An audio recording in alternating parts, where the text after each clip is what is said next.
come across. Sometimes the guys bet on it, who gets the full case. And I used to make a game out of it. Time goes faster. No sense getting mad. I mean, day's going to be longer. And if I don't want to do it, I'm still going to do it. So you had ways of being able to cope with whatever confronted you. Anything confronted me. Yeah. You mentioned you had two brothers. Pete is one of your brothers, and Danny. Tell me about your brothers. Well, I'm 2 years older than Pete, and I think I'm 5 years older than Danny. So we grew up in the same house there on L Street, and we all grew up playing ball. Danny got the benefit of the doubt because we were bigger than him, and our mother's always out there looking out for him. But don't throw the ball so hard on him, you're going to hurt him. Well, he's got to learn how to catch. Well, Dad, leave him alone, he's just a little boy. But you saw how good he got. When he was 8 years old, he could play with adults because he was that good. And we grew up together there in Colton, and we still live in the area, all three of us. And Pete lives not that way someplace. But Pete also played with a lot of ball with a lot of teams. Yeah. In fact, I've only played against him one time, and it was a softball game. Yeah. But we were mostly on the same team. Us three of us on the same team. But one time was on a different team, and we played them, and I remember we beaten them. And Pete was bad because he said, "Why did you have to come to this game? Why did you have to come to this game?" Anyway, in fact, my mother one time had to get on the field and told us to behave because we started arguing in the dugout. Because I was a coach, and they wouldn't do it. Mom had to come down. What's wrong with you boys? Settle down. And your younger brother, Danny, he was on the Little League team that went to the World Series in 1954? Right. Yeah. Right, he's someplace in there. He was 11 years old when he went. And of that team, almost half those guys on that team either played professional ball or played college ball. Almost all of them. There's only maybe 6 or 7. There's not so many left now. Yeah. But they had a real good team. In fact, I'm helping coach one of John Doty's sons. He's a coach. He's a coach at Summer High School.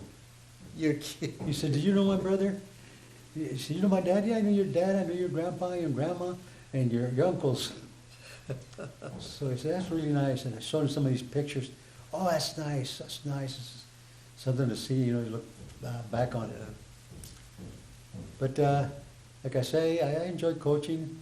The day I tell my wife, the day I start cussing at you, that's the day I quit because it's not fun anymore.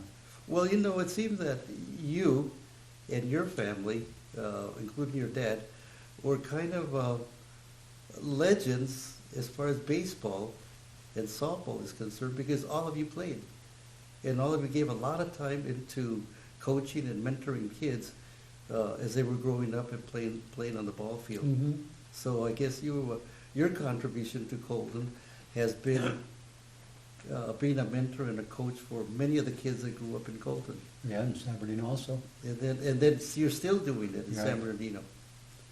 I was going to say something about that. Oh, it's just slipped my mind. I had something to tell you about that coaching.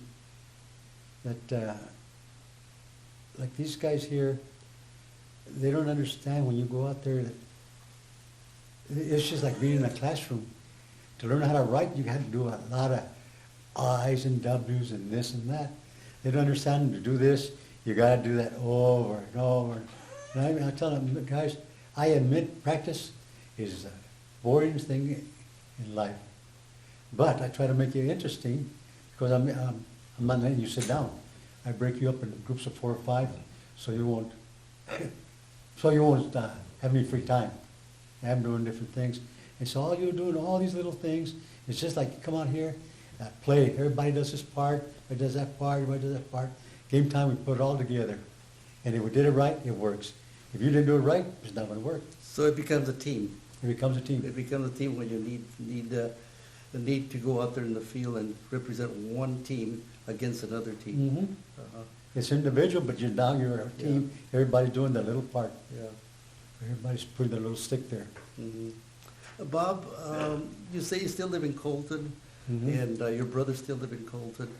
How has Colton changed over the last, I guess, almost 60 years?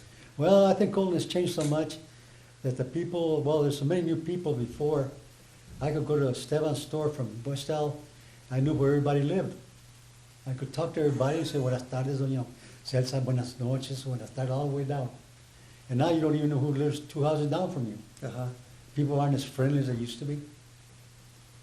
And besides, in the old days, they take also, you know, well, the TVs cared a lot of that because before there was no radio, everybody had a radio playing. Right. There was no TVs, and the ladies were usually outside, and they knew whose kid was out there. And before you got home, the notice had beat you home, but you just did. So everybody took care of you in the neighborhood? Yeah, everybody just, you know, they look for you. They all know what you're doing. I'm going to tell your mama, you know. It's, Uh-huh. And the people are a lot more friendlier then than they are now, I think. And they're more caring. And you have somebody say somebody got sick. Everybody went to see the sick person. Well, he got sick. Good thing it's not me. It's not me. I'll go see him 3 days from now when he gets well. Uh-huh. Uh-huh. And I have a thing right now that I'm going to say to my wife. I'm going to call my cousins before I die and talk to them because I don't want to go see him with the day he's got his hands crossed. Uh-huh. And my wife says, why do you do this? Why do you call them? They don't call you back. So they don't call me back. At least I'm not watching. Yeah. So the difference is that back then people were more friendly. More friendly, They were more neighborly. more neighborly. They would kind of watch out for the kids. Mm-hmm. And, you know, they would take care of their community. Mm-hmm. Well, you used to think, just go look at the high school, the lunch hour, how it's taken care of. The kids don't care. San Marino High School, the ball field is, right after lunch is like the wind hit the garbage cans. So the attitude is just very, very different Very different. from back then. Oh, yeah. Yeah. Bob, let me ask you my last question. My last question is, what was the best thing that you remember growing up in Colton? What is the best memory, the best thing that you remember growing up in Colton? Well, I've got a lot of good memories. But I think one of the best memories was when we beat the Colton Mercuries. I hit a home run to beat them over the fence. The San Bernardino team had beaten the Colton Mercuries. Where were you playing? San Bernardino. And what team were you playing I for? was playing with 709, San Bernardino 709. There were so many good things. I mean, there's a lot of good memories. But I think that stands out the most. But I still have the ball someplace in the house. So always a baseball player. I was a baseball player. Yeah, I got baseballs all over the house. Uh-huh. We've always been the girls play too. And my grandson plays, but he doesn't have an attention span. He said, well, if I touch the ball, that means I got to work. But if I don't touch it, I don't have to do anything. That's it. But your best memory was beating the Colton Mercuries. What was the score?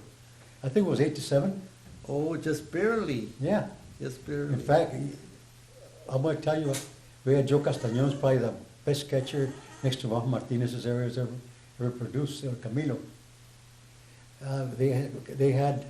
Colton had we had 2 away on them. The 2 twins came up. What the twins came up? The Abril Real twins. came up. The coach put him on base. And then our Miguel came up. Ooh. And we walked him. Now we got 2 away and bases loaded. And my brother-in-law's coming up to play. He was no slouch of a hitter. And so we pitched to him, and he hits a smash to right field that same game. And my right fielder, he just backhands the ball back to it and just caught it. But he walked. Can you imagine 3 of the top hitters to get to 1? But you don't walk 3 guys in a row, and he wasn't such a bad hitter either. They would step forward, and then they would have won. They would have scored all those runs. But that was when the guy got the ball. Oh my, that felt so good. How old were you? Oh, I must have been about maybe 30. But it was already big. Yeah, it was a great feeling to finally meet the Mercury's here. So that's one of your best memories, eh? That's one of my best Yeah. memories, hitting the home run.